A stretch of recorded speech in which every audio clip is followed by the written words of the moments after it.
Many of you have seen the recent viral video of a paraglider flying dangerously close to the top of the Great Pyramid of Giza with his GoPro, with some astute people noting that this footage snapped hieroglyphics on the very top of the pyramid.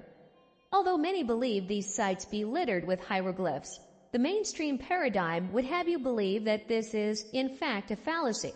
There are no tombs, mummies, or indeed hieroglyphs to be found anywhere upon or inside the Great Pyramids. The question then is, what is this writing? Is it true hieroglyphs? And if so, what do they say? We do not condone the climbing or indeed vandalism or decisions to climb and possibly damage these astonishing and priceless relics. Yet the question remains, are these authentic? If so, why cover them up? Well, we may be able to explain why these hieroglyphs could indeed be covered up, and in addition, also back up the hypothesis that the Egyptians did not build the pyramids, but rather merely re-inhabited these astonishing ruins, adapting lost technologies discovered and unraveled within.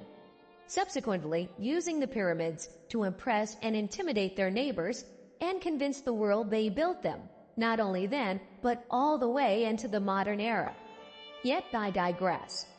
Along with this photograph of hieroglyphs corroborating the aforementioned hypothesis, we also have the array of photographs displaying casing stones, some detached, possibly due to past cataclysm, protecting stones often many hundreds of tons in weight that are clearly of a far greater age than that of what we feel are more modern yet still ancient conservation efforts we feel later undertaken on the pyramids themselves.